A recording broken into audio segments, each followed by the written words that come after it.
Hey folks, it's Unsung. I am Mark. I'm Chris. Hi Chris. Hi Mark. Nice to meet you here.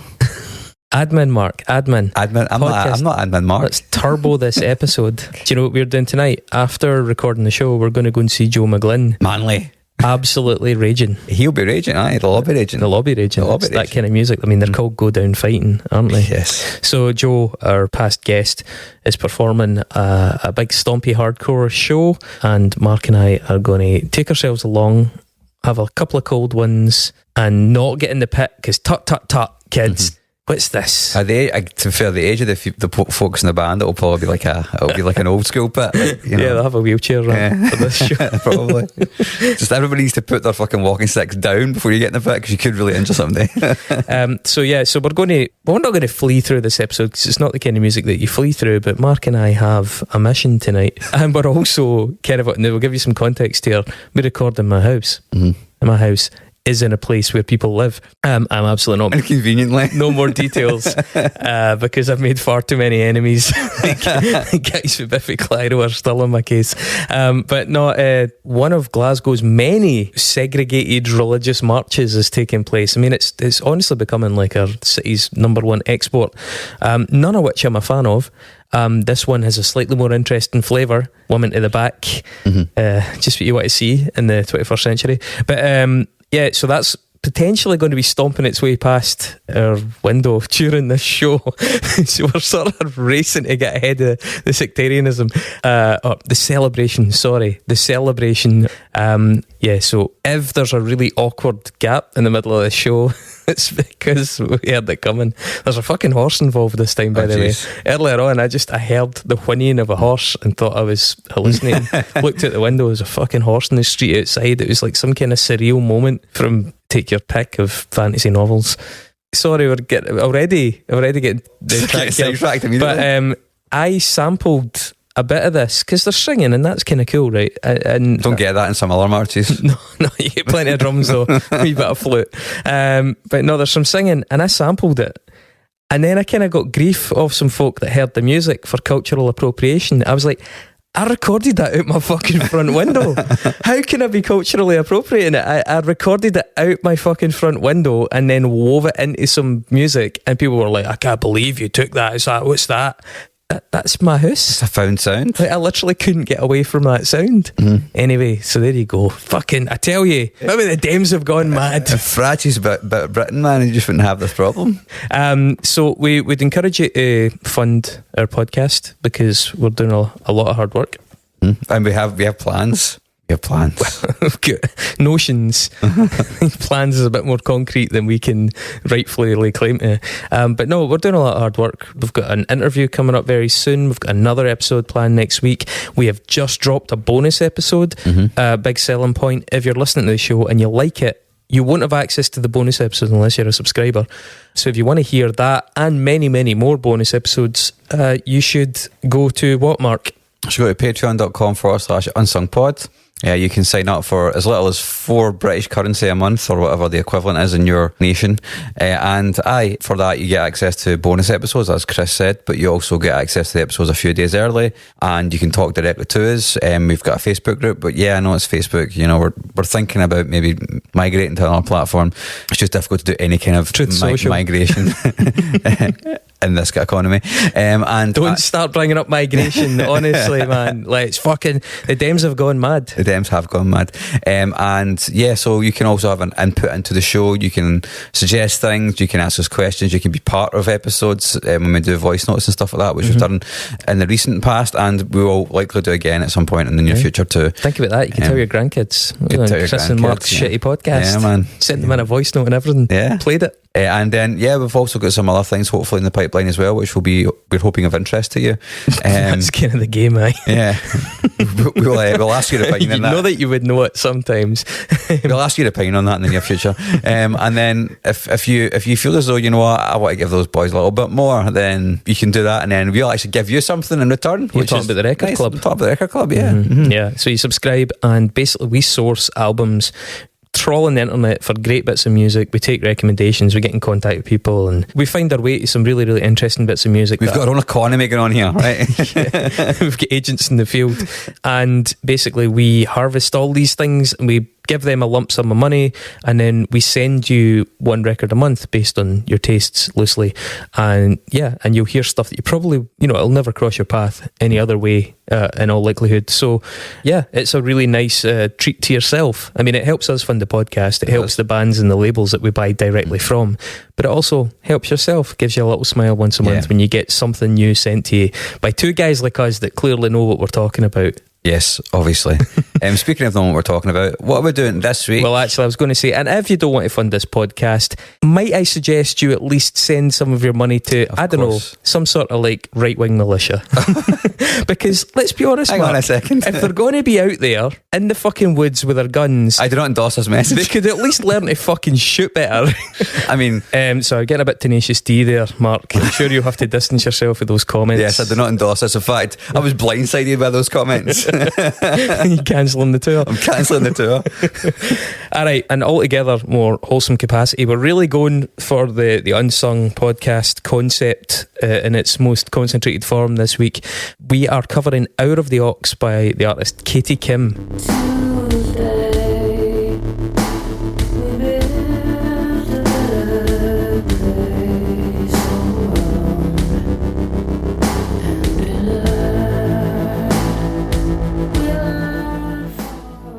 So I think, Mark, this is the least faff we've had for an episode for ages. She's got no far right allegiances. She's not involved in any ticket scalping scandals. There's no AI writing the songs. She's not been shooting up in heroin and squats. She's not had any danger wanks, a la ex-Japan. So basically, this is a musician doing music, which is really an alarming concept when you strip back to his bones like that. How novel. So she's just very good and somewhat under-acknowledged, and has at least one great album in my humble opinion. To be clear, that all means that there's not a lot of lore to Katie Kim. We'll unpack who Katie is a bit, but we're not going to go in some mad deviation. So we're going to spend the bulk of this episode focused on her releases and on her music, and I get the impression that that's an approach that Katie Kim would be absolutely fine with. So who is she? She was born in London to an Irish family in 1983, and I think something that's key is that she left school fairly early, I think around about the age of 16, and started working whilst also going out and gigging with her guitar. Well, fast forward through the woman's life, it's her own business, and as I said, there's nothing so egregious as to justify us sort of pulling records out and hiring the private detectives. She started a band called Day Kim with a guy called Terry Cullen, who used to be a band called 10 Speed Racer.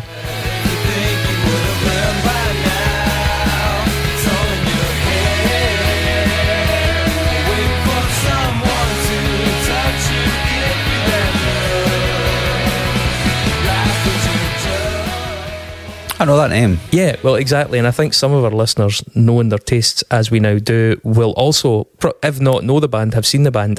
I'm pretty sure I've seen 10 Speed Racer back in the day. They were an indie band. The Day Kim project was kind of a fuzzier Galaxy 500 codeine type of vibe. You still kiss me. Am I the one? Quite slow choreo, but a little bit more saturated. They released one album entitled Matador in 2005, and they split in 2007. As you may have put together already, Katie Kim, the name, comes from that band name. It's that sort of portmanteau thing where you're like, I used to get Chris Enemy in the band Hey Enemy, so I was like, Chris Enemy was the shorthand, and that kind of stuck a wee bit. So yeah, Katie Kim comes from that. I'm a big fan of portmanteaus. Yeah. What would you be, Mark Hopes or Mark False? Mark False. That's False Mark. False Mark. False Mark is better, like actually. Yeah. Mark. Oh, Mark. Not something that gets said often. No. So I read in a toilet door. I could tell you story. I'm sure you could.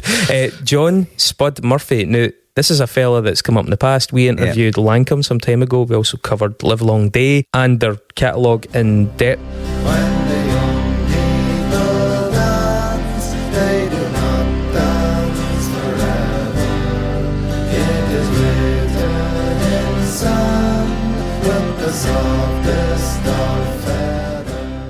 Spud, John Murphy, is their touring engineer.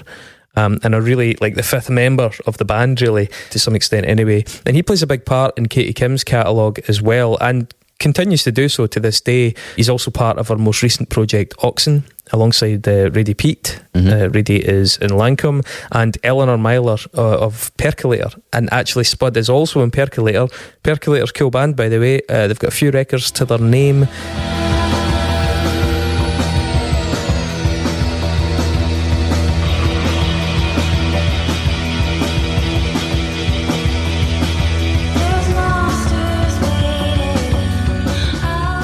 Experimental electronic rock, big flavours of some of your classic krautrock references, plus some of those, I don't really know how to describe it, the kind of old vibes of Beak who use like loads of retro synths and sort of do like classic krautrock, yet you can't get away from the fact that it sounds quite modern even though it's trying to be classic. Percolator have a bit of a rougher canvas, you know, it gets quite abrasive at times, it's quite noisy, but they're good. So yeah, there's a lot of crossover here. As you may recall, I flew over to Dublin to see Oxen recently, and actually after the show got a wee word with Rady and with Katie, and actually with Eleanor, who was really nice. See how your bones can break you, my little angel creeping around to teach you not everything that your mother. Yeah, anyway, Katie Kim's image. Now, I mentioned at the start about how I think, you know, not diving into her personal life and talking about the music is an approach that she will appreciate. You know, as with most careers and images and things, it has evolved, but she's always been quite enigmatic as a solo artist. Even like the cover of her very first record, the album 12, already illustrates that. It's a shot of her in black and white, but it's not like a clear shot of her face. It's kind of fuzzy, which is kind of like the record on the music on the record a little bit. Yeah, it is. Yeah. She seems to be a musician who doesn't particularly enjoy the limelight. She described in one interview that I read about she wanted it just to be a recording only project, basically, before the impracticalities of that emerged, as in it's kind of hard to publicise your album if you're just a studio project, or at least it certainly was more so at that time. And she now admits to really enjoying playing live, of course, but even now in the videos, which we'll talk about a bit later, and her photography, obfuscation is a key theme.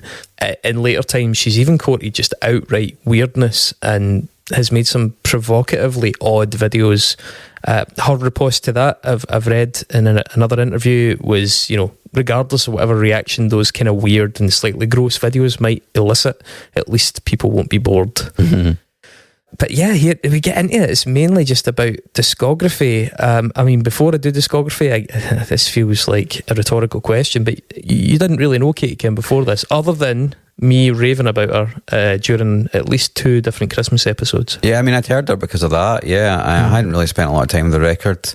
I had to listen to Hour of the Ox when you recommended it, and I did listen to the Oxen record as well. Mm-hmm. I mean, Hour of the Ox is definitely, spoiler alert, my vibe. You know, it's quite gothy, and it shares some things in common with some of the female singers in that kind of genre that I really enjoy, that kind of post-folk, I guess. Yeah. You know, I guess, is that what you could call it? You probably could call it that, right? Yeah, I mean, I was going to say, it is interesting that obviously we covered Lancome, Oxen, there's these are all within a kind of Venn diagram, but there's this movement of modernised folk music that incorporates, it's not metal, but it's that end of metal that gets... It's the darkness. Dirgy and dark with a hint of goth to it. The drone and the distortion, but not like overdone, like exorbitant, like metal is, you know? Yeah. So yeah, I'd heard a bit, but I hadn't really dived deep into her discography. Mm-hmm. But we're going to do that. Mm-hmm. I'll be honest as well, actually. I'd listened to some of the earlier stuff mostly in passing because it didn't grab me. So I was forced to kind of like engage with it a bit more for this. And that's been interesting because certainly I can now see patterns forming, and it's interesting to chart an artist's genesis, you know, to see the early signs of different ingredients. So I mentioned it already, 12, our first record, it came out in 2008.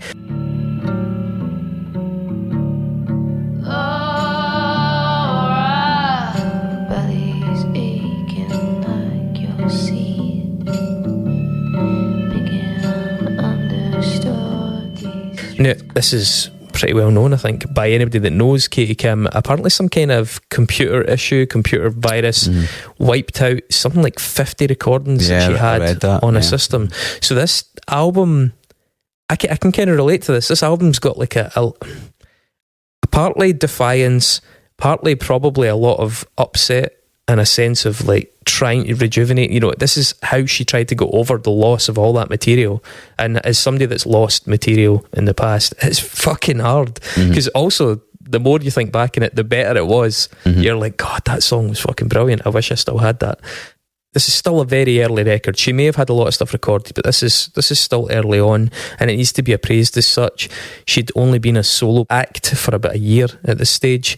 It wears its presumed influences maybe a little too obviously. To pull out a couple of tracks here, the second one, Laura, features a vocal take that I think is probably a bit too close to Cat Power in that kind of what would the community think era.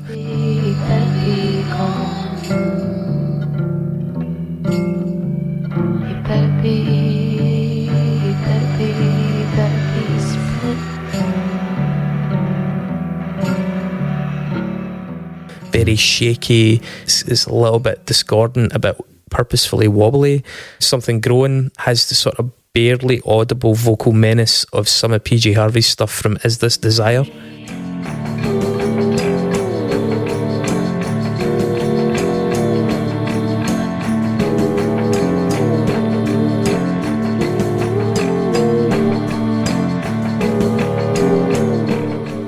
Where she's whispering and it's really, really low. The seventh one on it, Radio, this was our first glimpse of recognition, and it was kind of due to airplay on a popular alternative show in Ireland hosted by someone called Doral Deneen.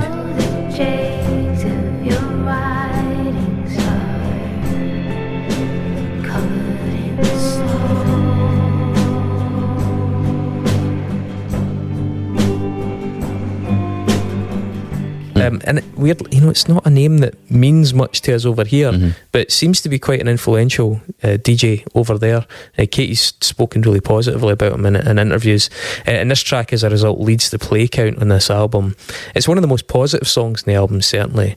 And Katie's also said, by the way, that Doral's support at this stage has probably played an enormous role in hindsight with regards to her still being a musician today. Because given the disappointment of losing music, given the uncertainty about, is this what I want to do? You know, do I want to pursue this? Bearing in mind she didn't want to play live and things like that. I think that support was a real injection of enthusiasm for her.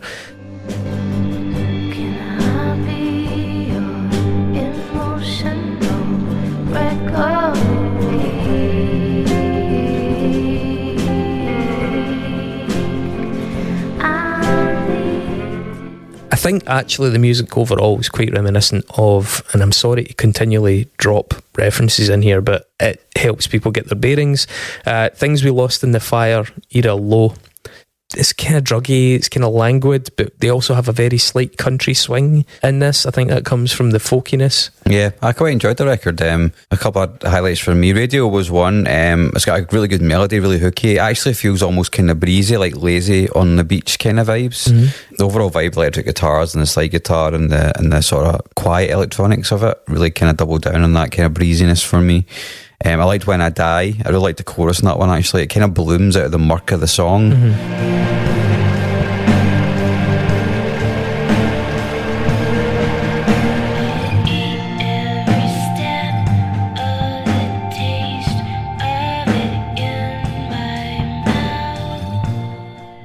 And it's kind of got skittering electronics underneath the guitar, and then towards the end there's like a buried lead guitar which is very shoegazy, which I quite enjoyed. The vocal reminded me of Lovers Turn to Monsters in that track, which is kind of weird. Kind of be flattered, I think. And then Oak Tree as well, this is the last song on the record, that kind of hints at the darker direction she would go in. Comments won't help when they're burning your eyes, so you look to a pattern that you realize, and we float towards you and me.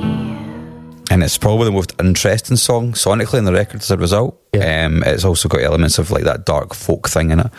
It's really normal when you're a young artist or early in your career to just show your influences a wee bit too apparently. Do you know what I mean? I mean, certainly I'm guilty of that. guilty of having done that for years and years, until you get that sense of your own identity and a wee bit of courage to lean into your own stuff and veer away from sounding like X, Y and Z on certain songs. I mean, one thing when I'm reading the reviews of Katie Kim, and I'm aware of doing it myself, is this constant dropping in certain names. You know, opinions are split with regards to music journalism that does that. On one hand, it's good because it gives people a reference. On the other hand, it can be really reductive and also quite inaccurate sometimes when people go for a really obvious example. I mean, does she sound like PJ Harvey? But then again, that's a really obvious cultural example to go for. She probably sounds more like somebody that I can't think of right now. There will be a fair bit of that. However, it did start to get in my nerves, so I will also try and do it for a while just by being descriptive. We'll see how we get on. With regards to that album as a whole, I think it's nice without being particularly outstanding. But it's certainly it's got enough moments in it. You highlighted a couple there that show, or that, you know, they sort of foreshadow some of the things she was going to do. Yeah. She followed it, and I think it was 2010, with a collection called Vaults Volume 1. I don't think there's been a Vaults Volume 2 since then. But it's a rarities collection, in her words, of unreleased basement demos. I make sparks in awesome ways. A dripping tide. Originally it was only available on cassette, but it's now available via her Bandcamp in a digital form. Obviously, it's mostly little vignettes. I think the record's distinguished in part by an early, delicate version of an excellent track called I Make Sparks, which will appear in a kind of fuller form on Salt. Little conflict in your way, and I'm not good at winning fights anymore. I'm just a needle. It also plays host to a nice lo-fi slowcore version of Chris Isaac's Wicked Game. What a wicked thing to do, to let me dream of you. Which I think is a song that actually lends itself to an eerily haunting pace. It amplifies the kind of lament. And the final track on that collection, Jennifer, is a really nicely written little piece.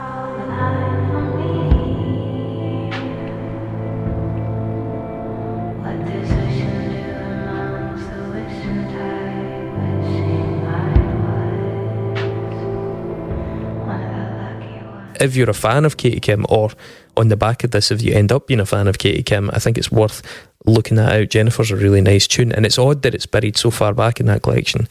Could easily have been, if not first, certainly really far up. In 2012, she went on to a second album proper, I would say, 20 tracks, twice the previous full outing, albeit plenty of segues and a bit more playfulness in there. The praise really rolled in for this record. You didn't say the name of it. You didn't say the name of it. Covered in Flood. Yeah, you didn't say that. Goodness me. The cart before the horse. Darling, you say, darling, you're more big than monsters in the morning. So, as I mentioned in the reviews, there's so many reference points. Here's some that are just on Katie's own excerpts for the reviews. PJ Harvey, Portishead, Villagers, Lisa Hannigan, Kathy Davey, The XX, James Blake, Mazzy Star, Beach House, Coco Rosie, Zola Jesus, Low, DM Stith, Linda Perhax, The Cocktail Twins, Warpaint.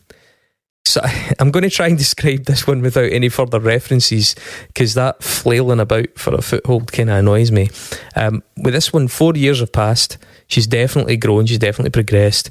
It's an intimate record, and I think it shows the consolidation of the strange claustrophobic delivery she has, recently mastered, in my opinion. I think this is the start of it.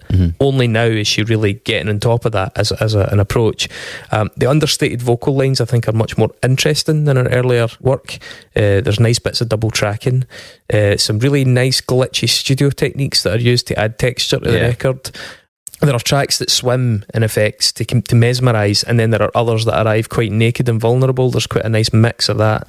A few that jump out, I'm sure you agree with some of these. Number 3, The Feast.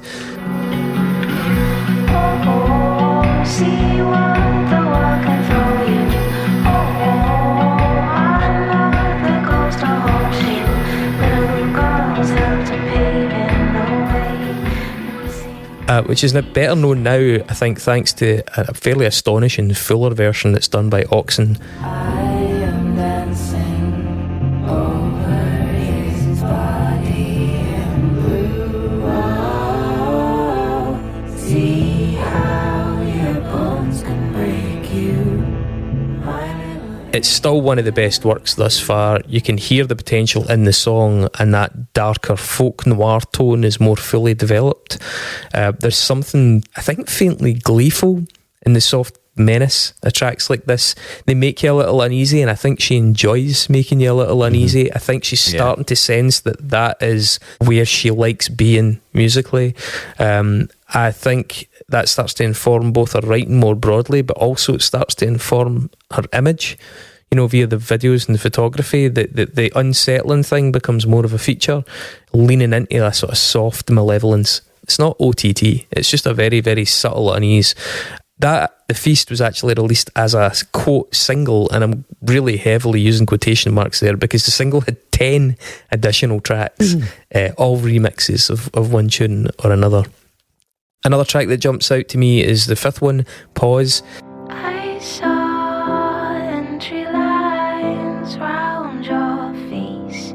They're new and show where someone took your place. It's sitting at just shy of 250,000 plays on Spotify, that tune. Maybe, I think, due to a live version that she performed on that DJ Donald Deneen's Christmas special in 2012. Unless that track also enjoys sync somewhere that I just missed. And I think it's fine, but I don't think it's the equal of quite a sinister lullaby track on there called Heavy Lightning, which is the 7th tune. It just case all my nerves. It's these damn sharp nerves. If I had to. It uses a kind of lilting waltz rhythm and some quite ghostly production to summon up images of degraded early 20th century film footage or something. There's something a bit like what was that act? It brings to mind a wee bit of, do you remember The Caretaker?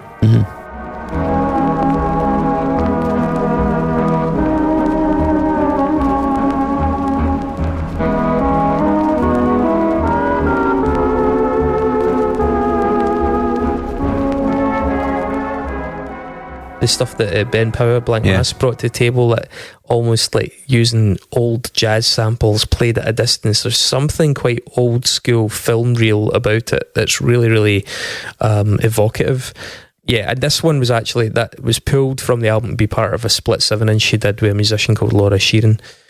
And then I think I'd say track 13 here, or actually it's the number 3 on disc 2, titled Your Mountains. Winds do change by night, we're out falling. All feet cross to other sides where every eye keeps wondering. Oh, grant me. A really elegantly written song that I think would have potentially benefited from the more indulgent production of something like Out of the Ox, because it makes really nice melodic decisions. The delivery on this version is nice and unfussy, but I would really love to hear that one maybe revamped and souped up, maybe even slightly darkened. There's a lot in the record to explore. There's lots of ideas, and the genesis of a very specific sound quite clearly on display. The writing is significantly more sophisticated, I think, than on Vaults or 12. That said, I think, again, the record's basically fine. I don't think much of the considerable amount of praise was entirely merited at this stage. I'm not saying it's a bad record, it's not a bad record, but I feel reading some of the reviews and seeing what she's done since, I feel they shot their bolt a little. It's like, look, it's good that you're enthused about this young artist who's shown a lot of promise, but I think it's a little bit OTT. Yeah, I think a reflection on her evident promise would have been a better and more accurate response to this record. It seems like one of those records, if you imagine it in like a film terminology, you know, it's got a 92% critics rating and a 70% audience rating. Do you know what I mean? It feels like that to me, and because it very much hints at better things to come. Yeah, apart from the songs you mentioned, I picked out Fake Your Death, but I thought that was quite a cool song. The solitary acoustic is got accompanied by like is that lo-fi kind of strings or organ sound going on, which is really nice. It gave me a Bright Eyes feel almost, just in the way that a lot of the earlier Bright Eyes stuff would play with that kind of thing. Like all the others do, and a smile turns to the fog from more.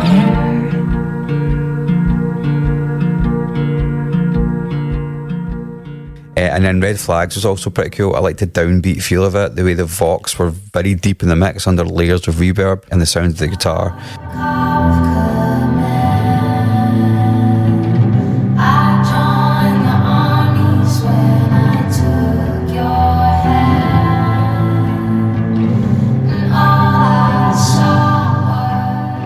And it's got that slow build feeling, which again is that got that gothic feel, which, like I said in the last record, again portends to what's going to come in the future. So you can see her putting together the pieces, kind of like you're saying. You know, they're coming together in greater focus on this record for sure. But you can see there's definitely a lot of promise. Yeah. So she describes at this point in interviews having made a conscious choice to try and work in a slightly more high fidelity capacity with John Murphy on the next material. She said it was previously a bit constraining, you know, working in a kind of self-recorded manner that she had been doing up to this point on quite basic facilities. The songs had bigger arrangements in her imagination that she wanted to try and actually realise. So she began to work from a shared recording space called Guerrilla Sound Studios, and that's guerrilla or guerrilla, not gorilla, not like a large ape. Set up, I say with Spud. I think they sort of were both involved in setting that place up. And the facilities there just gave her more scope for bigger production and arrangements. I don't actually fully appreciate the fact that she wasn't Irish, you know, despite the fact she spent a lot of time there. And, yeah, I mean, she's an Irish family and lives in Ireland, you know, so I mean... She was born in London, so, like... Yeah. You're not going to tell me you didn't think Rod Stewart's Scottish, mate. I know, but, like... Careful. Her heart's obviously there. Come at the king, so you better not miss... Rod Stewart. A relevant quote that could have been used another time this week. Yes. I think... yeah, I think that moving. I mean, to be fair to her, Katie Kim doesn't cut about in fucking tartan suits. I know. You know. Yeah. The move to being more high fidelity, I think, is absolutely what her career probably needed at this point. Yeah, I agree. And actually, almost immediately you can see it kicking in, because she brought out a track called Foreign Fleas in 2015.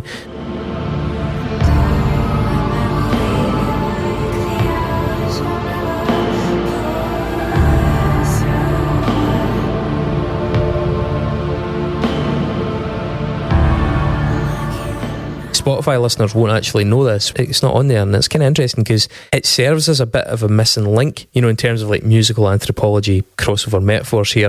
It's dark, it's brooding, it adds a kind of harder chasmic thump with percussion that just opens out her whole sound in a way that it hasn't really prior. It's a great little tune. It's not exactly a barrel of laughs, but it's really well realised.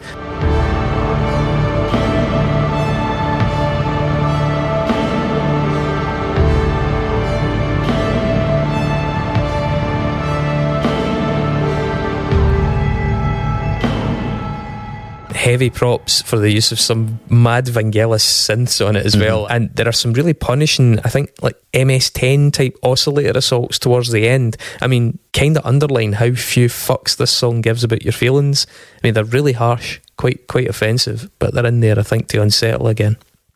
And then that was followed by a full album with that kind of bigger treatment, Salt, in 2016. These days I make plenty of headway. We share stories of our sweet. And actually, this is an album that I did consider going with when we were bringing it to the table. Another 4 years have passed, really, between albums here, and the leap forward for me is pretty striking. It's apparent from the very start of the record, because, I mean, it opens with this winding, ethereal drone and ghosts, and it's then punctuated by this reverb-saturated, bombastic drum beat, and none of which we've experienced prior, barring the drums on Foreign Fleas. And that's what I promised you last time you fell to the ground. Your knees not falling. I mean, sorry to go back to glib comparisons, but the opening track is very dream pop a la Beach House. There's no point denying it. And perhaps there was a sense that you felt that's where she should gravitate at this point. I think she does it well, but I think that track makes it all the more compelling when the second one, Days Come In, appears, because this doesn't sound excessively like anybody. Bones with which I'm walking on now wrestle to the ground. I am carrying a torch, but with the light I cannot see. I would say this song is her first moment of actual genius, in my opinion. When she sounds like herself, she sounds truly special, and what better compliment can I actually pay here? There's no fun and praise either, hopefully, that kind of comes across. You know, I think as much as some of the earlier stuff got some massive acclaim from journalists, I'm not 100% sure that was on the nose. This, on the other hand, is fucking tremendous.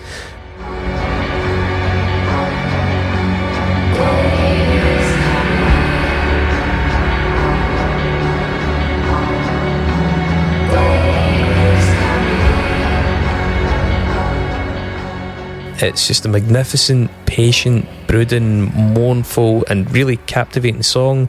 I've gone back to it a lot.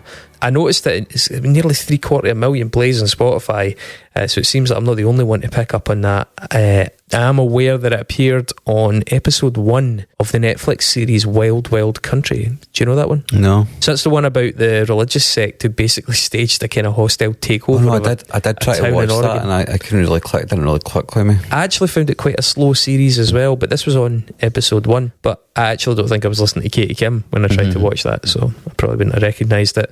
There are some great dynamic chord shifts towards the end of this song with what sounds like a really heavily affected cello, or maybe like even an ebo and an overdriven bass guitar. I think it's a violin. And that Days Coming outro refrain beautifully caps off what I think is just a stunning song. Yeah, before you go on to the other tracks, I just want to say I also love that song. I love the way the vocals sound on it. The vocal melody is really nice. The electronics creep in the chorus in a really interesting fashion. It's just like an ache of a song, you know, with the elements of string dissonance coming in places, and it's just really well done. And the way it builds like a cacophony almost at the end is brilliant, you know.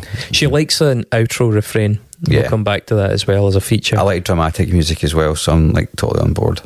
The fourth one, Body Break. Those were complicated times, not forgetting what was mine. I always look the other way and never wanted to come in. Again, it's really big. I also noted that. Aye, it's big on the swirling reverb and washed out organ. Upon the floor and it wasn't beating.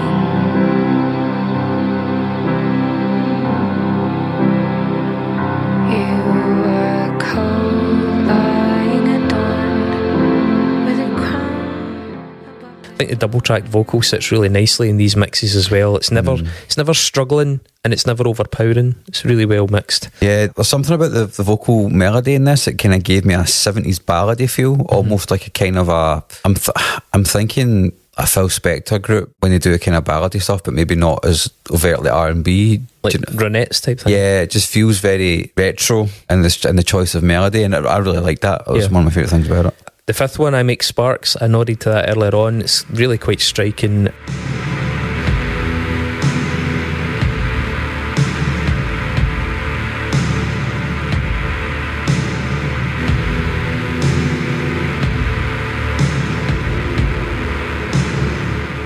Again, more of a dream pop song in the vein of the first one, Ghosts, but it's got, I'd say, even more bombast to it.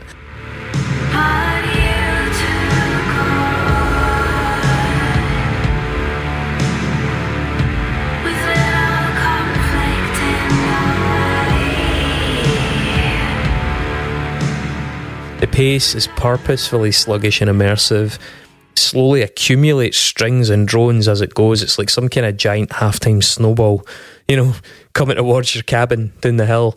But it kind of melts before it impacts into this big droned out torrent. You know, it just gets really, really washy instead of crashing.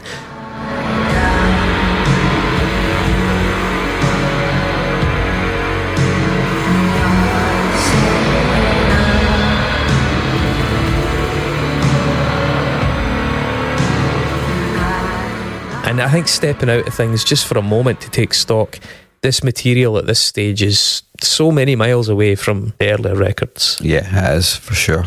And the sixth one as well, Life or Living.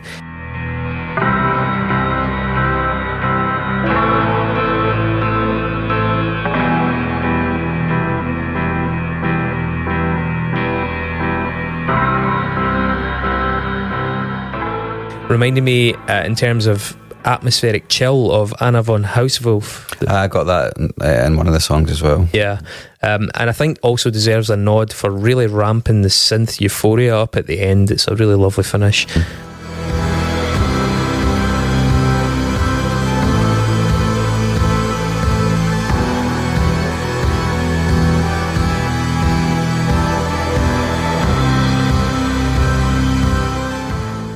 Speaking around the time of Hour of the Ox, she actually reflected back on Salt, saying, quote, I've been able to achieve more technically over the years. I mean, I made quite lo-fi records until Salt, mostly drenched in verbs and delays, and I still love that sound. Give me a tape-recorded bedroom album any day. That was to 1883 magazine. But then she continues, for Salt, I wanted to veer away from the more low-fidelity approaches I'd taken previously and try my hand at something a little more sophisticated. But it was really a case of seeing how it progressed as we, myself and John, went along. She said that actually getting access to some really amazing synths really influenced the sound of this record. They were lent to her by a musical friend, and she'd also apparently been listening to a fair bit of Sun and Nurse with Wound.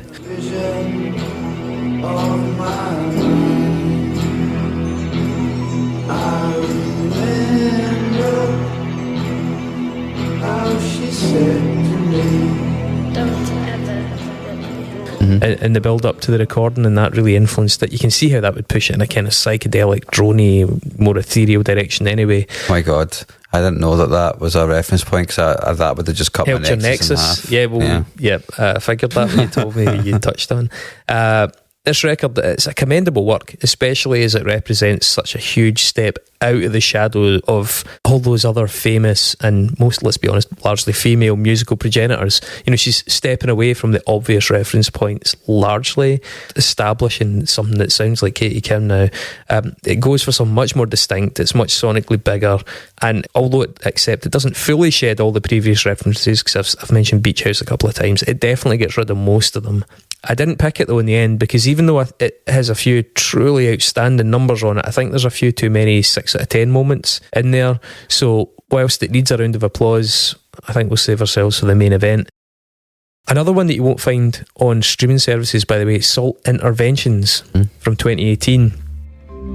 These days I go, I make plenty of headway.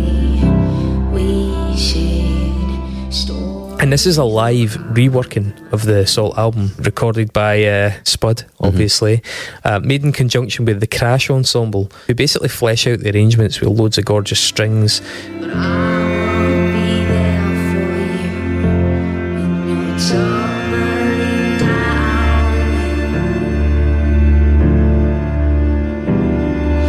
And that's what I promised you last time. It strikes a balance that sits carefully between tender and sinister. For example, the track Days Coming gets a very different treatment on this one. Build me my bridge, build it so I can rest. So only my eyes will. It's a collection that highlights just what a terrific singer she is. You know, we've not really mentioned that much up till now, and the truth is that it's something that I think she kind of hid. It certainly played down a bit in the early records. You know, behind that whole tone-deaf, wobbling cat power thing was actually a really gifted vocalist, and I think she's gotten a lot more comfortable being that as it's gone on. I mean, her voice has massive goosebump potential, and I'm really pleased to hear it being foregrounded on the later records. The only track on Salt that doesn't get a run out in the Salt Interventions collection is Life or Living, the one that I noted for its big lush synthy ending. In its place though, we do get an original track, and it's a total belter. The sixth one in that collection is called I Left You Covered. Your body, I left it in the lake.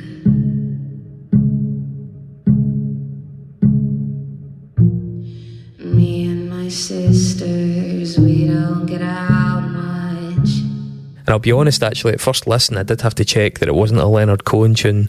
But I do mean that in the best way. The plucked strings and the lyricism are really effective. The darkness in it is contrasted by some really sparse electronic chimes much higher up the register. And all we stand is butter, and all that we do is some game. I mean, the live version is brilliant. I'd love to hear her tackle that track, you know, with electronics and a more stylised vocal production in a studio. Because it's nice with the string group, but I really would love to hear a kind of out of the aux type approach to that tune. These dreams that you're in are better than me. I'm here in this hangman's corner. Again, anyone who is or becomes a fan of Katie Kim, I think you should really seek out I Left You Covered. You can get it from her Bandcamp. Yeah, and as you followed that, now you'll notice the date, and that was 2018. In 2020, a year that can't really remember what happened in 2020. Wasn't much going on, was there? She brought out an album called Charles/VVII. Now, clearly VVII looks like Roman numerals, but it's gibberish. It doesn't mean anything in Roman numerals.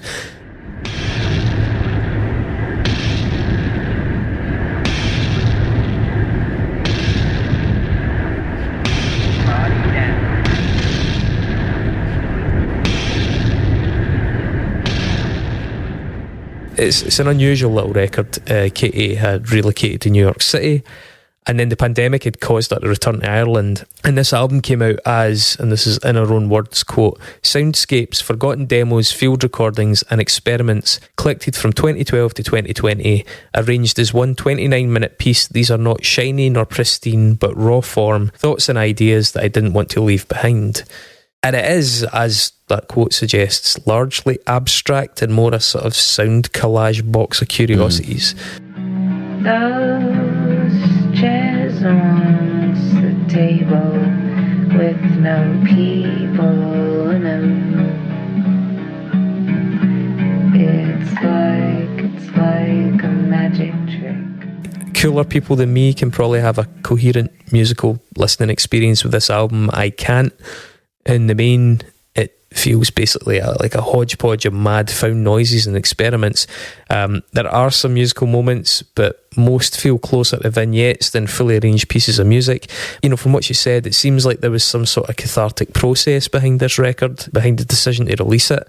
You know, something about not leaving loose ends, just a sense of closure maybe, that went a long way, you know, just getting this out there. I can relate to that. But as such, I suspect it probably makes more sense to her than it does to us. Do you know what I mean? Probably means a lot more to her personally. I mean, a special mention for the track A Good Album is hard to find. That's an album without a U in it.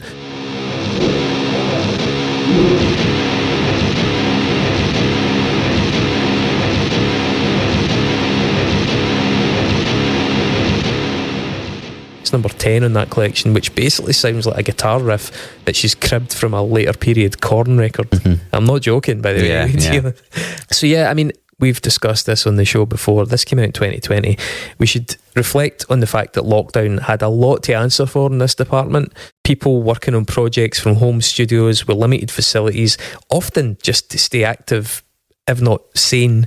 There was a wave of minimalist and lo-fi recordings. I mean, Bandcamp nearly split its fucking breeks, so fat did its ass get, with mad thrown out cuts of bedroom stuff and weed-fueled hijinks. How many people weren't putting out records so they were sitting on their bed doing a you know, warts and all acoustic session and stuff like that. So I think throw this record on that very understandable but I think quite forgettable pile and we can move on.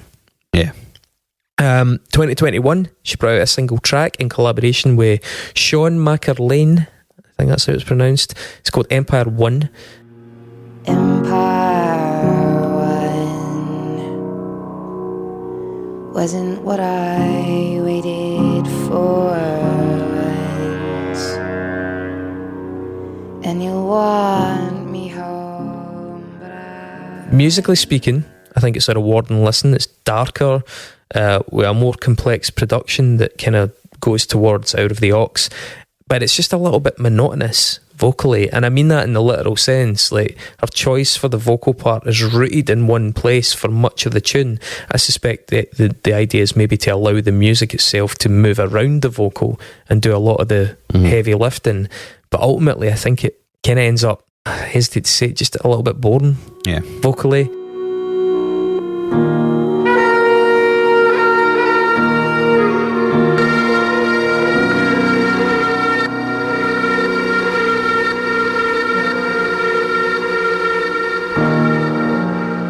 It's a shame because I like a lot of the ideas on it, but I don't think the vocal line works. And just one last inclusion in terms of other catalogue, something she actually did some time ago, a French movie from 1928 called The Seashell, or translates as The Seashell and the Clergyman.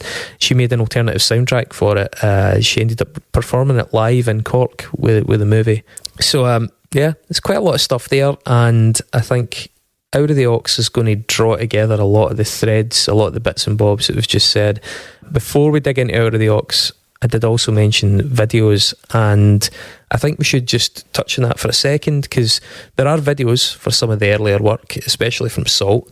Day Is Coming has a video. The video is kind of this tasteful monochrome montage of landscapes, which is intercut with Katie singing. One aspect of that video that nods to the future videos as well as the overall direction is the fact that she sings mostly or entirely in silhouette. So that theme's emerging, albeit in a more subtle form here, obfuscation, I Make Sparks also had a video. Likewise, it's another montage video, this time in a sort of desaturated colour. The shots of her face are either incredibly tight and partial or further back but really out of focus. She dances in shifting shadows and we almost never get an actual idea of what this woman looks like. So again, 2 videos all about making it really hard to make out the artist herself. The videos from Out of the Aux are a little bit more elaborate, should we say. I think it's no coincidence that Katie speaks so often about movies and directors when she's questioned about music. We'll get to that shortly. Clearly, visual aesthetics are transposed onto music in her mind, and that often means striving for a bit of an unsettling quality, and that's extra apparent in the video clips for Out of the Aux, which, by the way, she directed herself. Mona, probably the most notorious one, surrealism and a touch of body horror, suffocating veils of thick goo sliding over her face as she's singing. Sometimes, it's in layers. There's one that's brown on red, which kind of suggests blood underneath rotten flesh. Sometimes there's a really thick black tar-like thing that goes over her face. Kind of reminds me a wee bit of the Zola Jesus album cover. She's always anonymising the cast of the videos, so there's a drummer in that video, but they're wearing a mask of her, like a deformed mask of her. Faces are always distorted. It really feeds into the darker atmosphere that's coalesced by this point. Props for the guinea pig in it as well, by the way. She's just holding a cute little guinea pig, which kind of has a tongue-in-cheek Bond villain vibe to it, The other video off of that record is Eraser, which is less overtly gross than the one for Mona, but still consistent with many of those themes. Her face in it is squashed by a pair of tights, like a burglar from the Beano or something like that. Then the wig is pulled on top of that, and as the video progresses, there's all these dancers that are basically have the exact same look. There's a softness to the image as well, like the image is quite muted and fuzzy, and that combined with synchronised dancing is reminiscent of things like Suspiria, and the analogue feel of the film stock. I think it kind of nods to a lot of the kind of giallo Italian 70s and 80s sort of horror stuff, and from what she said, I suspect that's not a coincidence. But yeah, and that brings us to Out of the Aux. Out of the Aux. As I mentioned, movie directors get a lot of time in her interviews. She seems to have dropped the names of the likes of Harmony Korine a number of times. That's Gummo, for example. Kids, yeah. But I think she's watched recently, actually. I think she's more into the kind of Julian Donkey Boy kind of side of that. David Lynch gets a shout. John Carpenter gets a shout. And I mean, you can see bits of them in the videos as well. She also name checks Lynn Ramsey, the film You Were Never Really Here. That gets a shout, and especially for this album, Under the Skin by Jonathan Glazer. Apparently the soundtrack to Under the Skin really inspired a lot of her work on strings.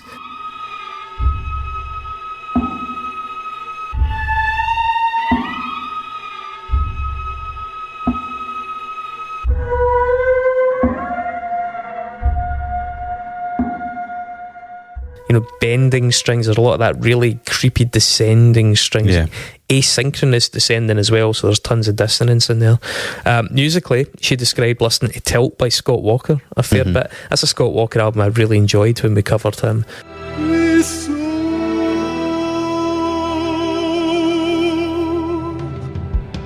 Can't go by a man in this shirt. Go by a man. And also gives a nod to No Home, the album by Kim Gordon, The Sonic Youth, which I'm not familiar with, but she rates it very, very highly. Like an omen in the day, in the sunlight, dreaming in a tent.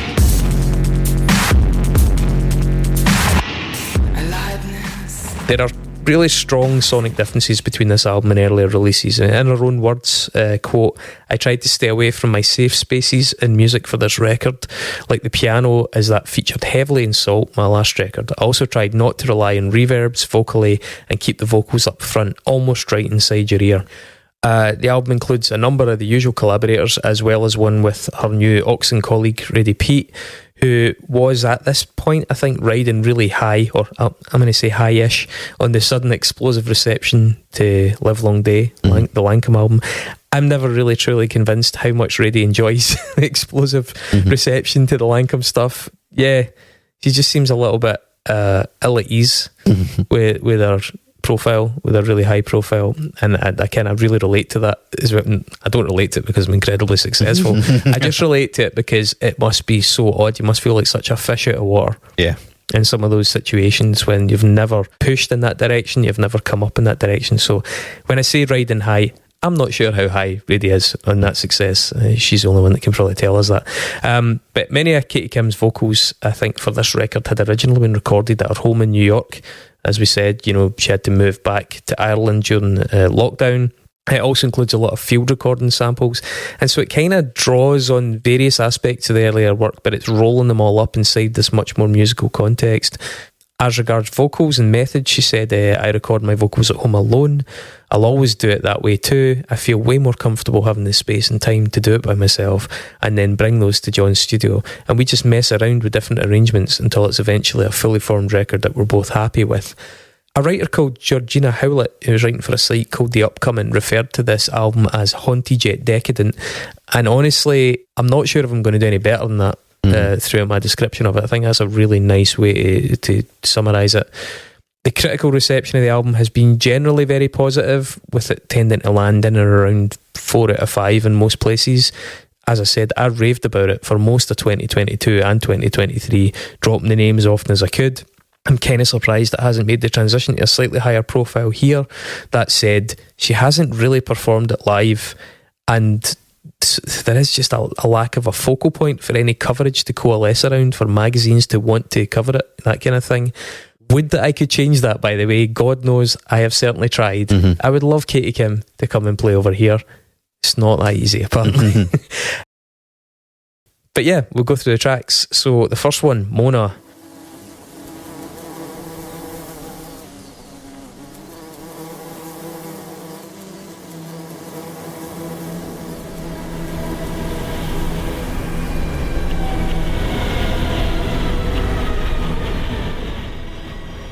Opens with a creepy sample of bees, like a hive, and then it morphs into those claps and strings that I was saying, come from the Under the Skin references. Given her preoccupation with cinema, from the bees, I just immediately was thinking Wicker Man. I got like a really Wicker Man vibe. It's very effective. It's a very unsettling way to dictate the tone of the record. I think it's easy to overlook how wee decisions like that can have implications for your ongoing perceptions, because this immediately feels slightly occult, partly because of the Wicker Man thing, and therefore the album has a sinister quality within about 20 seconds, and it could have been so different had she introduced that album with like a little piano or something like that. I might have kicked off on a totally different impression. So. Yeah, those bees, they're really unsettling for me. I just hate the sound so much. Like, it gives me the fear. I think I fear all flying things, to be brutally honest. Is that what it is? I think so, yeah. Wow. I also enjoyed Did I that. get any bullets whizzing past your ear? Apparently they sound like the biggest mosquito. Wow. Yeah, I heard that as well. I enjoy the way the strings do the descending thing. It actually made me feel like you're kind of slipping into the underworld or something. And then you get that. That's a nice analogy, actually. I do like that. You get like a big dirty synth and Katie's vocals, which has got really nice production on it.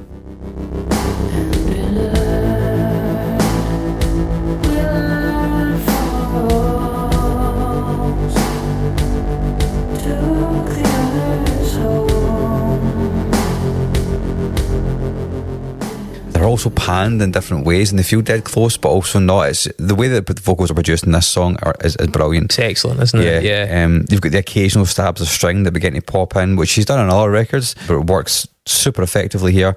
I just love the gothic mood of the whole song. The drums and various other layers come in and like as the song progresses, and it's kind of a yearning vocal take. It's just a really strong opener, I think. Yeah, it's a magnificent and subtle bit of writing, isn't it? Melodic progression, and I think we'll call it the verse, is absolutely superb.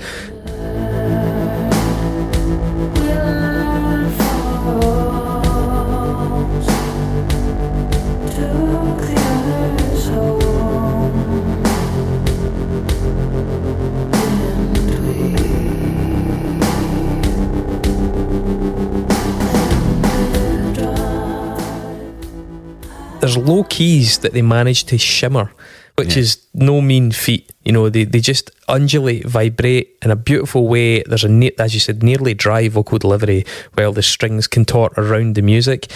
The bigger section towards the end that undulates between two chords could maybe invite some Chelsea Wolfe comparisons. It's funny, I've said that I'm going to invoke Chelsea Wolfe early here and say that I get that vibe from this song, both in the composition and the overall sonic texture. Yeah.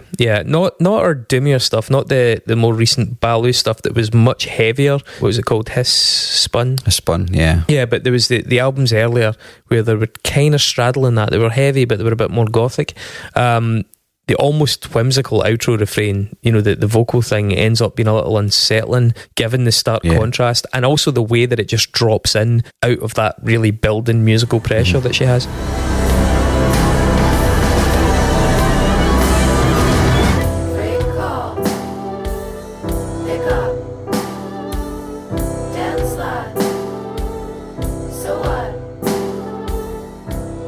I think Mona is also one of those songs that could easily have gone back around for a second shot at the verse.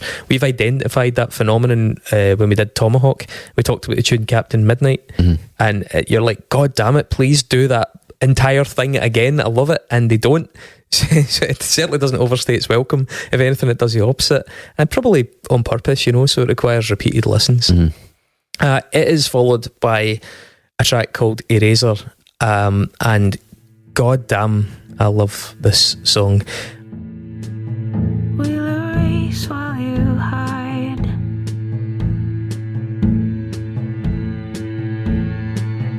While the others make the call. Please put it down to the night. First off, I'm absolutely not saying it sounds like Portishead, but I think the idiosyncratic brilliance of the production, married to the intimacy of the way the vocals are captured, it really brings to mind the most brilliant parts, specifically of Third. Remember the Portishead's third album? And who's to know, to know, to know, to know, to know, to know, to know, to know we fall at three. The patience and the sophistication of the song's remarkable. The way that the strings kind of hover, and the way that the plucks kind of sit so well in the mix. They know their place and they lurk. They never thrust themselves too far forward. They allow the vocal to build the tension and create the momentum. It's the vocal that kind of propels the song. Guide me so steadily, because life is worth living, baby. You said to me. She uses her higher register sparsely, but in a way that anytime she does deviate, it just has added impact. There's the line, life is worth living, baby. I think it's a terrific little jump out line. the cellos and the subtle change of tone. I think it's about 2 minutes 45. The way it slides in beautifully.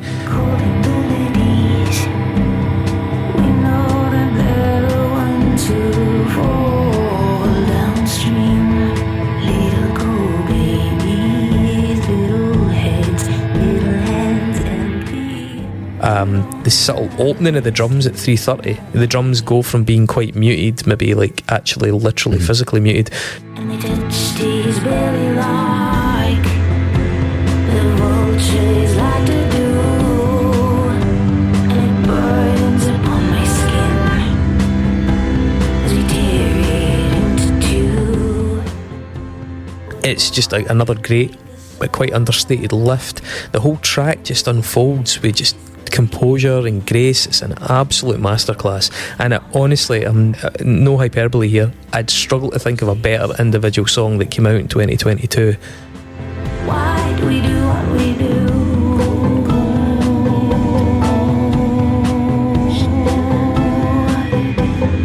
Why do we do this?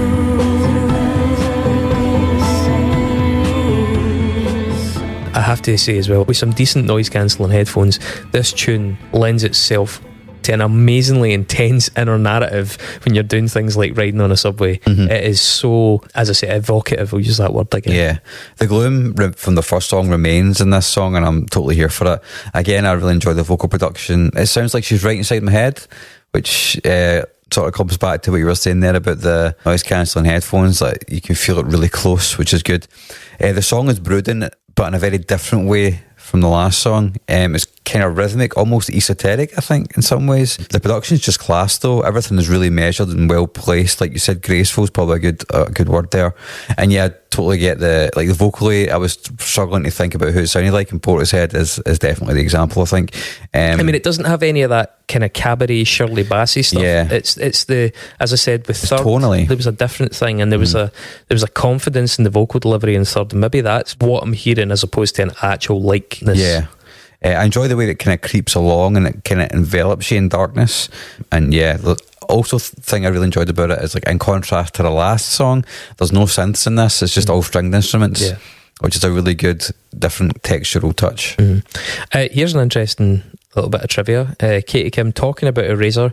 Quote, Eraser was born out of the movie All the President's Men. I really love that movie and was watching it for the millionth time a few years ago around 1am, and the string plucks just started playing in my mind. The opening lyrics, "We'll erase while you hide," was inspired by that opening scene in the movie where we see flashlights flickering in a darkened building. Cool. Very cool. Totally not what I would have guessed. Yeah. But good for you. The third track, Feeding on the Metals. The only way we're getting out of here.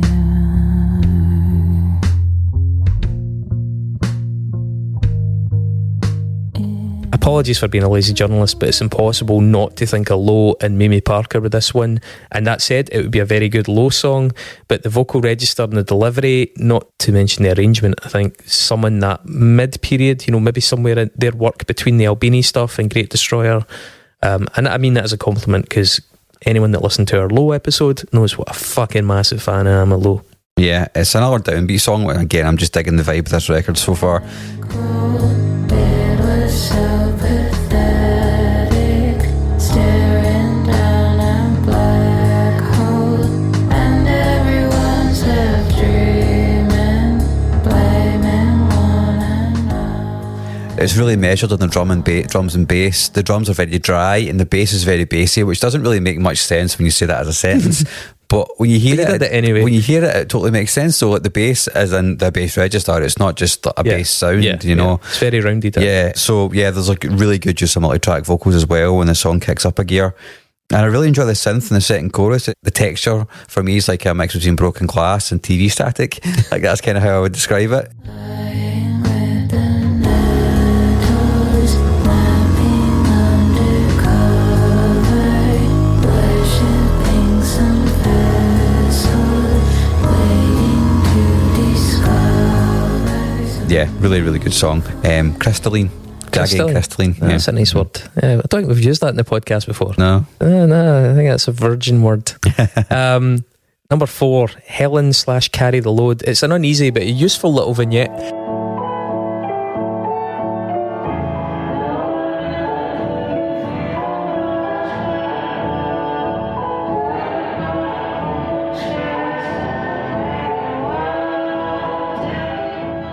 Yeah. It's reminiscent of the Charles VVII work, and it's a nice illustration again of this album drawing so many threads together. You got the folksy side, the field recordings, the sound collage moments, and then you got this new, sophisticated, bolder style of production and showcasing the voice. So I think it's interesting that this is in here, because she's not really neglecting any phase of her back catalogue. It's all represented in Out of the Aux to greater or lesser extent. Yeah, this open of this song makes me feel as though I'm listening to a broken old radio in a shack in the middle of nowhere in the middle of the night. Yeah, the vocals are kind of bent slightly out of tune, and it just makes it dead uneasy, and I fucking loved that about it. It's a vignette, but it works really well, and what it's placed in the record is very clever too. Unabomber vibes. Yeah, totally. Number 5, Gentle Little Bird.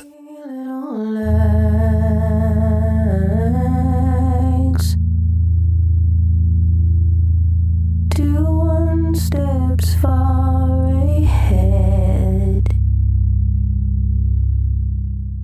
Even this track, I think, seems to draw in another thread with the delicate string arrangements. You know, they help the song blossom from phase to phase. I think that's probably born, at least in part, from her work on that album Salt Interventions, the one I talked about with, I think it's the Crash Ensemble. And this could be you and me at the bottom of the bill,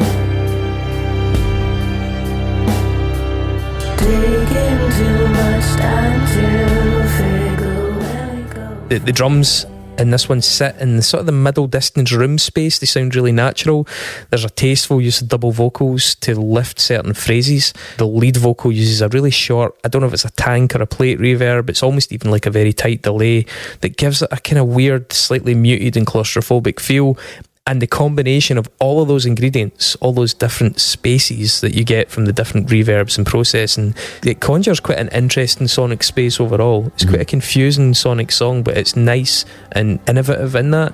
The track itself gets gradually more despairing, and I think really leans into that Glazer-esque string work and, you know, quite a misanthropic musical decay at the end.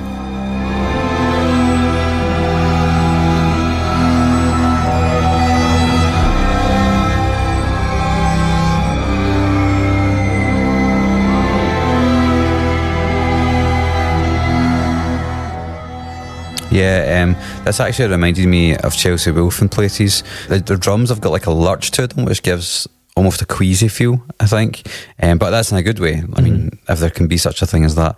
The composition is generally quite good in this song. It's quite mournful, and the way the strings dart in at various points, underlaid with bass synths, gives it again another haunting feel, but slightly different from what's come before. It's almost elegiac, you know what I mean? Like it feels, it feels like it's an elegy, essentially, is what I'm saying. And elegiac and crystalline. Yeah. Fucking hell, Mark. You're getting sponsored. Yeah. Oxford Dictionary. No, I think, see, the drum beat is the same throughout, and to me it was like winding up a clock. You know, it just keeps going and going, and then it just reaches a point where it becomes swathes of strings, and then it just boils down to the vocal on its own. And the way the vocal and all the rest of it is mixed is like towards the end, it's all kind of dancing around the stereo image in really interesting ways, so it feels like it's all around your head. And that's just another really clever bit of production. I mean, that thing I was saying earlier on about noise cancelling headphones and travelling with this record, it's the intimacy of the vocal delivery. I mean, she said about being inside your ear earlier on. You do feel like there's a companion. You do feel like there's somebody talking you through something. It's a really interesting approach to vocals. It takes guts as well, because as somebody that's recorded plenty of records, the temptation to just slather on reverb and delay and try and go for a big, you know, sprawling, beautiful, you know, you hear that delay sound, you're like, oh, that's amazing, listen to that. Actually going the opposite way and having the courage to just put your vocal up there, really nicely produced, really smoothly compressed and stuff, the way this is, it's fucking amazing. When it's done right, it's one of the best of all solutions, you know. The sixth track, Into Which the Worm Falls,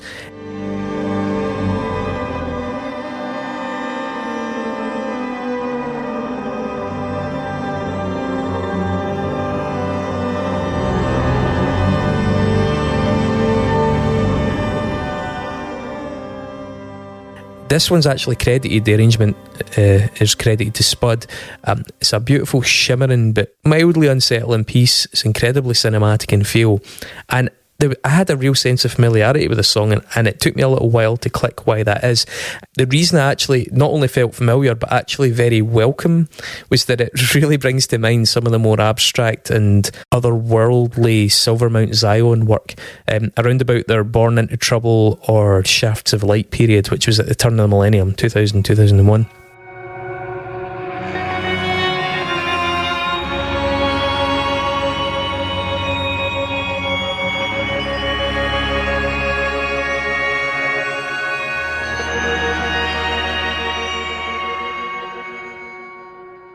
The ghostly ending transitions seamlessly into the next song as well. Well, I actually felt as though it transitions out of the last song as well, because the strings are still playing. Like, the way that I heard it anyway was that it feels as though they're taking the strings from the last song and they're just warping them and pushing them further and further down, because it truly does feel like a worm is falling at the little bird's mouth for the last song. That's kind of how it feels to me, you know. You're descending and you're just getting deeper and deeper and deeper. It is kind of a little bit of an interlude almost, because it does go directly into the golden circle. But yeah, I just like that it's very much a continuation. It's like these three songs move together, I think. It's interesting that you mentioned Bird, because obviously the previous track's called Into Which the Worm Falls, and you've mentioned Birds. But I think Golden Circles, the seventh track, actually has something very bird-like in the arrangement of the strings. Suddenly don't like me, suddenly don't like yourself like you did before. The balls on the dice. The little arpeggios flutter around, and it's Katie's vocal that pins the song and the momentum down. You know, it's hard that's the spine of this tune, as the rest of it is just fluttering about like bits of paper in a breeze or something like that. I really like the way she straddles a boundary between something that's quite nebulous and avant-garde and then something that's quite structured and tender in this song.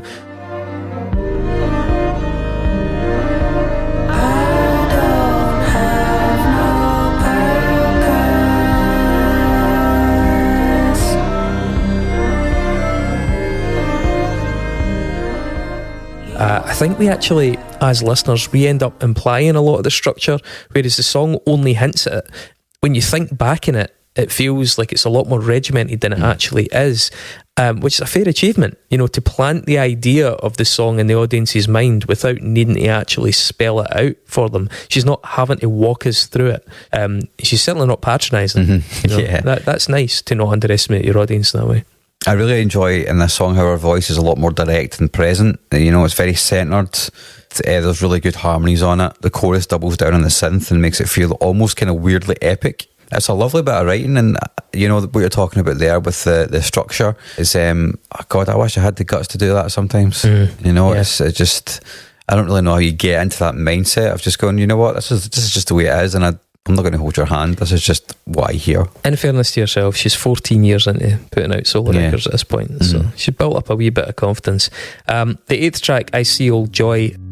It's tragic every night how you bloom in the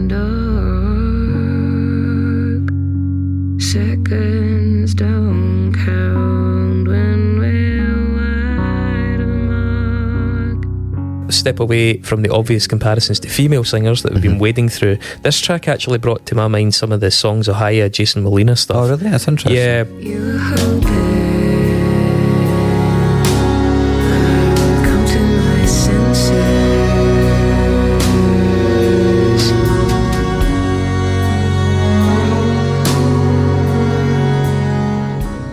you know, there's a subtle country vocal twang. There's some really simple progressions, you know, kind of country traditional progressions here. Yeah, it goes back to the origins, I think. Yeah, it does. There's some delicate drumming, which again, I think is consistent with the Molina stuff, and the tender fiddle work in it as well. You know, it's not really, I know it's tender fiddle? A tender fiddle. You never had a tender fiddle? Maybe that's what's wrong with your album. I can tell you some story.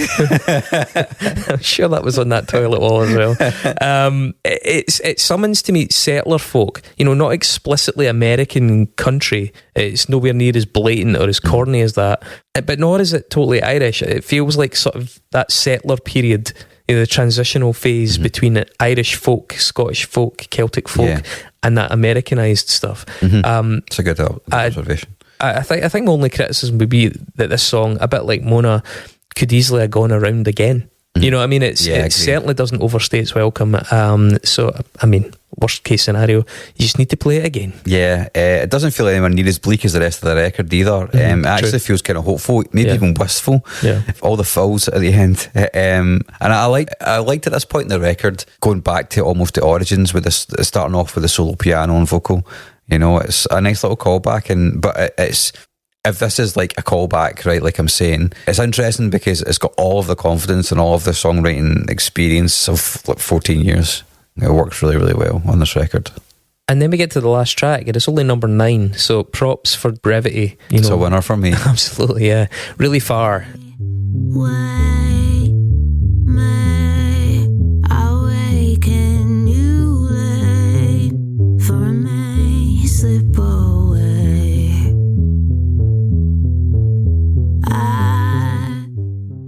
Another masterclass in understatement. There's an arpeggiated synth that comes in pretty early in this, and it's so beautifully tasteful. I mean, as somebody that has spent a lot of time twiddling knobs, you'll probably see that in that toilet wall. How do you get that balance of texture on the synth itself, you know, between the filters and the LFOs and stuff without tripping up the vocal? Because you want to get character into the synth tone, but sometimes you can then stray into the kind of frequencies that start to interfere with other instruments. It's so well judged on this one.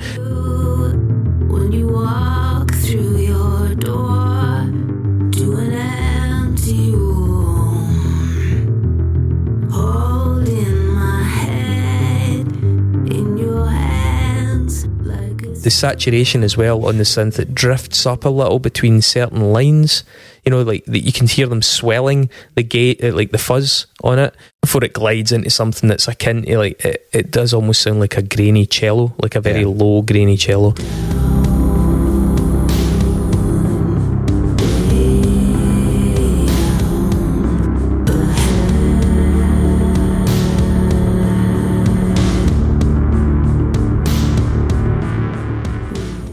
The drums in this one are far more electronic, and I think that blends beautifully with the stronger electronic emphasis. Needless to say, singing is gorgeous, as are the choices that she makes in regards to where the lines go. The choral vocal kind of arises around the lead, and it sort of swamps it a wee bit, but I think it's a deliberate thing. It's again her going for something that's a little bit uneasy, because it's also just a tiny bit dissonant. And then there's a doubled vocal line that comes in towards the end and gives us not even just one but 2 new hooks before the song just abruptly stops. So one of the hooks is lower in register, and then it's followed by a slightly higher one that's again back to that thing of a refrain, an outro refrain.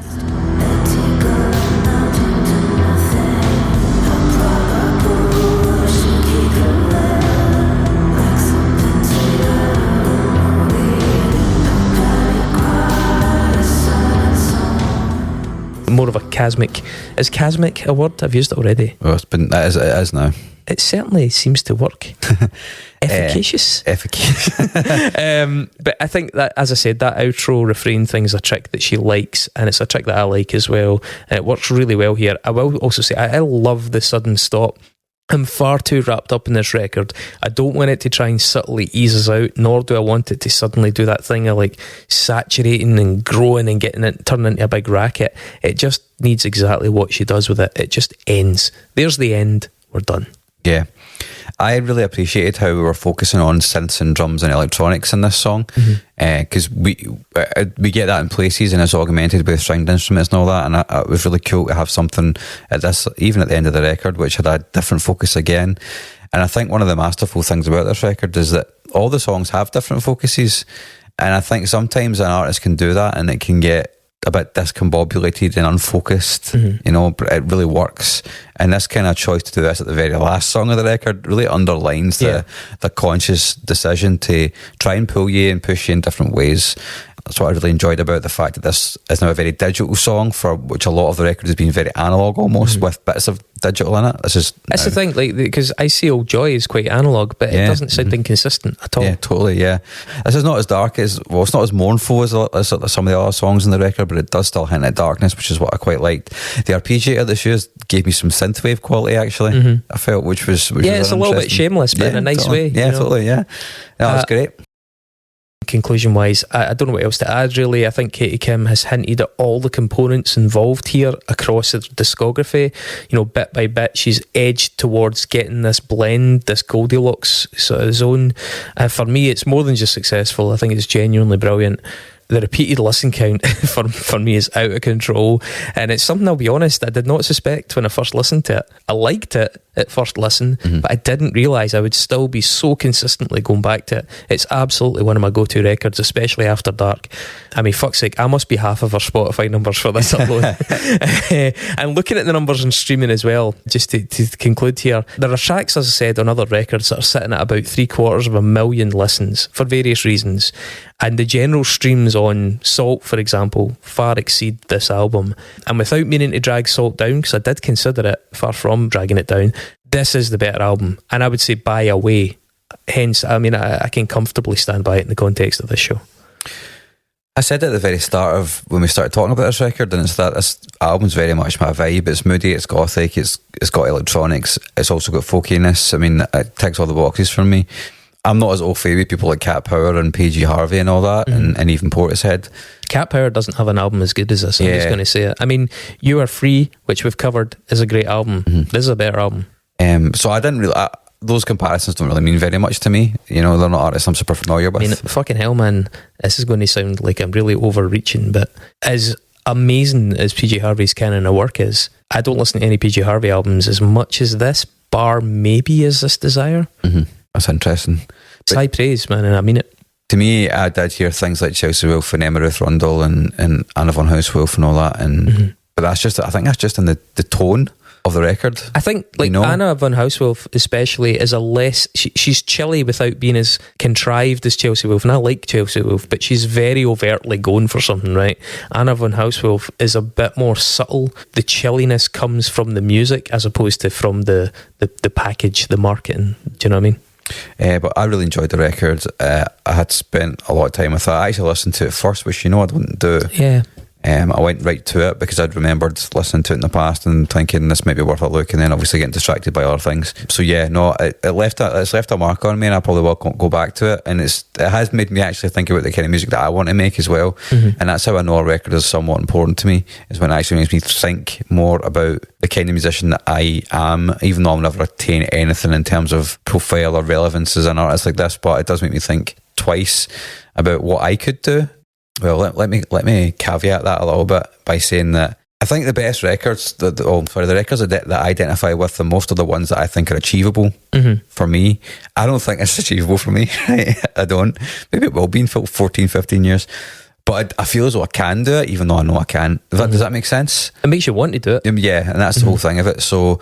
I think watching the course of her career as well, that feels attainable because it's very out in the open. You know, there are missteps, there are things that are good but not great, there are things that are not that great, and it's nice seeing that play out because, I mean, okay, she takes a big jump up a level that maybe the rest of us probably won't make, but there is an attainability to it. Yeah, and I think one of the things that kind of underlined that for me was going back to the older records and realising that she's doing kind of folky stuff as well, which I really enjoy doing, and I do that quite a lot at home. I know you don't like acoustic guitars, but I play mine quite often, and get them in the bin. I write bits and pieces all the time, and nobody's ever going to hear them because I never think they're quite good enough. But it did make me think, well, hang on, maybe that's just the start. You know, maybe the next level is taking it to something like this, which obviously will never be, at least not immediately. But yeah, I mean, I think if you're a solo performer or if you're a musician that does solo work, I think you should listen not just to Out of the Aux, but listen to how she got there, because I think it will give you encouragement. Because, for example, the vocal thing, to try something that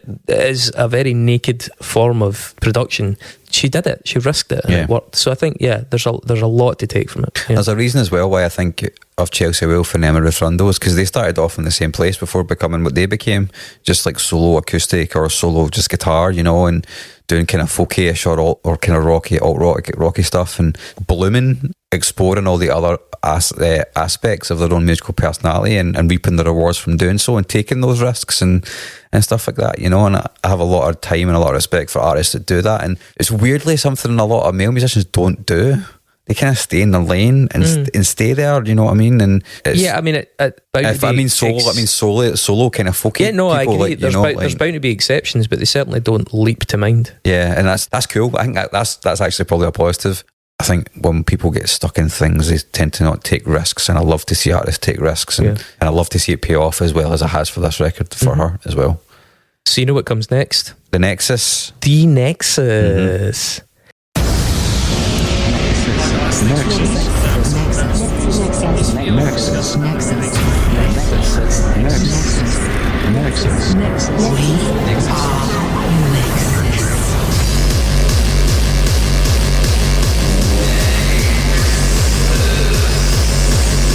A complicated series of connections between different things. So, listeners, in case you're not familiar, we have to do this every so often. The Nexus is a long-standing segment in the show where a milestone around our neck, whereby a listener suggests a name of any character or person. They can be real, they can be imaginary, it doesn't matter, and we have to it can even be us. It can even be us, as has happened in recent memory. And we have to then navigate to them, that sort of like 6 degrees of separation, Kevin Bacon, whatever, one step at a time to get from, in this case, Katie Kim, to Thomas Ligotti, as nominated by listener David Ival. Thanks, David. And yeah, I mean, the tradition, the convention is that I go first because it's my choice. Yes. But recently, they've all been my fucking choice. I'll go so first then. You go first this time. It's interesting. Well, first of all, who is this guy? He's a horror writer, which is kind of apt for this record, to be honest. A wee bit, yeah. Anyway, so as previously stated, Katie Kim was in Oxen with Ready Pete from Lancome. Still is.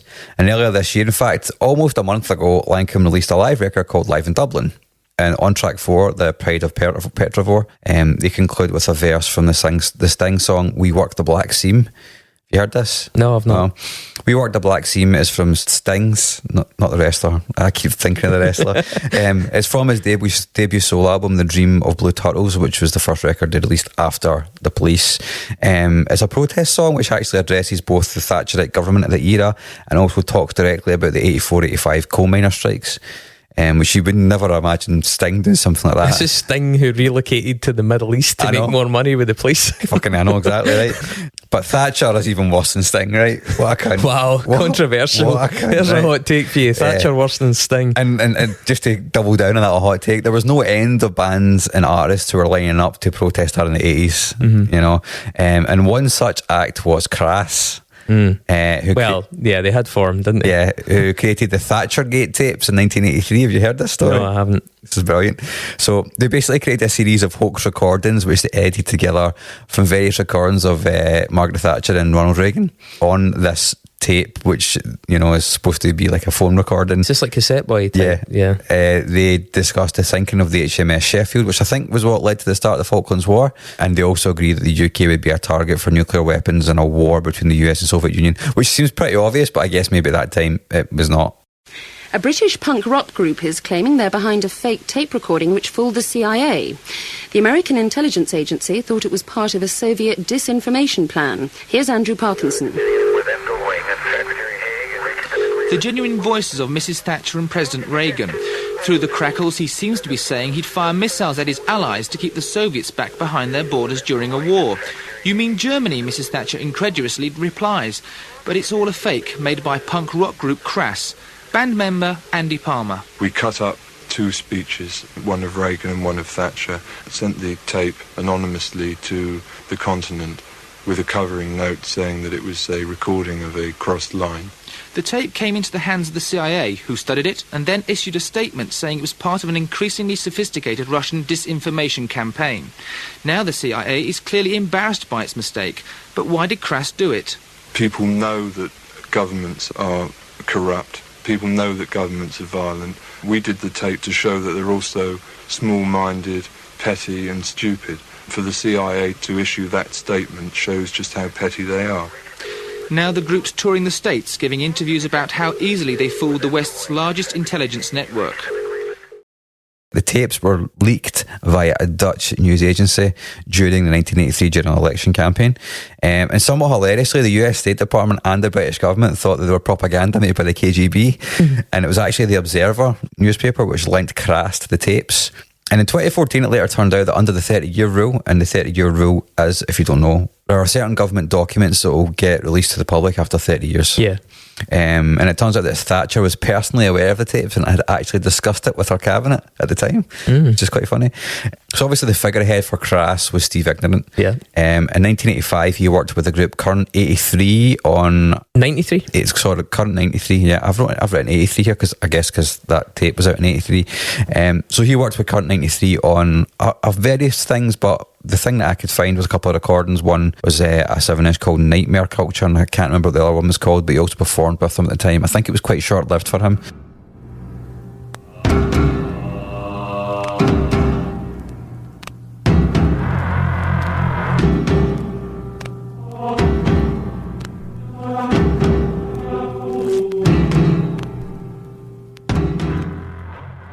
Current 93 is David Tibbett, isn't it? Yeah. Yeah. And we were almost going into Nazi detail there with some of the people that it wouldn't be hard to get to Nazis for David Tibbett. Been in the band. Apparently he's not a Nazi himself. No. But there's been some bands. There's been definitely one Nazi in his band. You, man. Honestly, with that fucking 80s noise scene, man, you're never really more than spitting distance away from fucking Boyd Rice or... Boyd Rice was in the fucking band at one point. Yeah. So in 1997, Current 93 released a song called I Have a Special Plan for the World, the lyrics of which are taken from a poem by Thomas Ligotti. There are no means for escaping this world. It penetrates even into your sleep and is its substance. You are caught in your own dreaming where there is no space. Oh wow, okay. Nice and direct at the end there. Right, mine goes a very different route. So Katie Kim actually sang The Whole of the Moon with the Waterboys and Jules Holland. Oh wow. She sang with the Waterboys quite a lot. I think she's even on one of their records as well. Yeah, she is. So Jules Holland hosted a band called the Lightning Seeds in September of 2000. Do you know how they got their name? Tell me. Do you know? No. You don't know? No. I thought you knew this. What the fuck? A big Lightning Seeds fan here. So the song Raspberry Beret by Prince. Oh, fuck off the Prince alarm. I thought we were going to get through a fucking show without it. We're not. Thunder calls down what the lightning sees as the lyrics in the verse. Okay. And they misheard it, or the guy, I can't remember his name, the singer, he misheard it as lightning seeds. So. Well, so this is another, I'm searching food for you. Yeah, pretty much. Yeah. Okay. So, by the way, they were on the same night as Foo Fighters and Ian Brown. The nexus is complete. Wait, it's the wrong nexus. I resisted the temptation to tumble down the brown hole of mad shite. Easy done. That's another thing for that toilet wall. Instead, since this is a Scottish podcast, first and foremost, let us tactfully remind the listening public of a little song called Three Lions. That saw the Lightning Seeds collaborate with comedians Frank Skinner and David Baddiel. I've got a lot of time for Frank Skinner, man. I really like that guy. Shall we summon the line 30 years of hurt? Well, how's 48 years of hurt, you fucking bams? I did watch the game. It was boring, but then very glorious. You know what it was? Justice. Justice. Anyway, December of 2023, David Baddiel and actually his brother Ivor interviewed Geddy Lee of the band Rush at the Barbican Theatre in London. It's quite a big event, actually. Been that a thing? Wow. Yeah, totally. Rush, Canadian band, released the album 2112 or 2112 way back in 1976. 1976, by the way, a full 10 years after England won their last trophy. Just to remind you. This is interesting. So the liner notes of Rush's 2112 album describe it as, quote, dedicated to the genius of Ayn Rand. I don't think I'm really sure that Geddy Lee would not agree with that these days. There you go, man. I mean, Jesus. They have somewhat recanted, but there it is. It's in there. That is wild. Yeah. Ayn Rand's famous tome Atlas Shrugged made a huge comeback in the era of the alt-right, but is widely reported as having finally been outsold by the book Conspiracy Against the Human Race, following the True Detective controversy, where it was alleged that Matthew McConaughey's character Rust was almost entirely lifted from that book. And Conspiracy Against the Human Race is a non-fiction treatise on nihilism, antinatalism, and more despondent shit, written by Thomas Ligotti. There we go. Yeah. Fantastic. Aye. Ayn Rand is brilliant, man, because she really did. There's another thing waiting to be clipped out of this episode. She really didn't believe in benefits and all that, and you know, and she was all for the basic libertarianism, essentially what would eventually become via various other forks. Yes, I think we're somewhat stating the obvious here. And she fucking died. She died penniless and sad. Yeah, that's what you get for being a fucking idiot. A lot of total douchebags like Ayn Rand stuff. She's a mad shagger.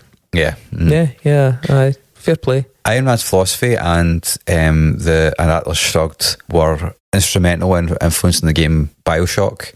A game is amazing, but it's all about like what happens when that shit goes bad if you create a society like that. Yeah, it's all about what happens when it goes really badly sideways, and it is one of the best games ever made. It's fucking brilliant. There you go.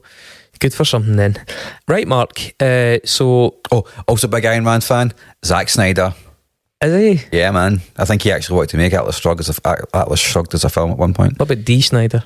Probably not. Just he's not going to take it, man. Hey. Okay, post episode admin, please subscribe to the podcast. We have a new bonus episode out now that you will get access to, and you can subscribe at the lowest level, which is currently $4. So get in on that. You can go up to the Record Club, which is $15, and that means you fund us, you fund some bands, and you get some music sent to you every month. Other admin, shares, reviews. If you enjoyed this podcast, give it a rating and review. You can do that on Spotify. Also, Spotify have enabled comments in podcast episodes now, so you can leave a comment on an episode if you really want to do that. Don't tell Biffy. You can also rate, do ratings on there, or health. Or there's so many. To be honest, we don't have a time, man. We've got somewhere we've got to be.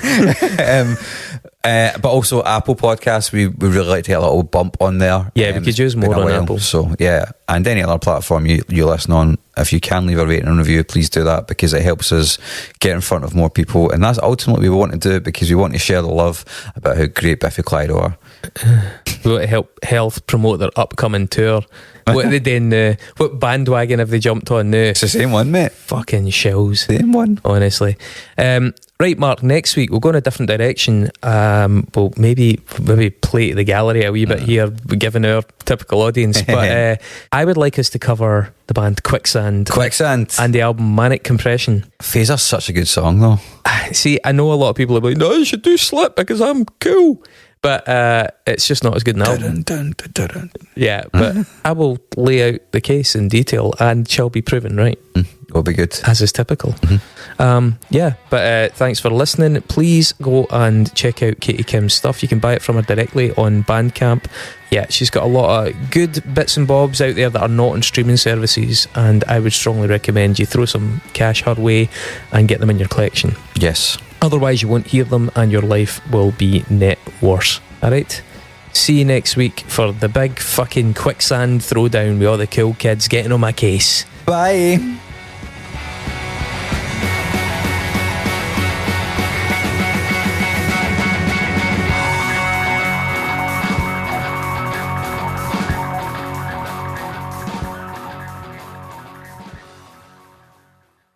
Hey, it's Michelle Beadle. That's right, the Michelle Beadle. You're welcome.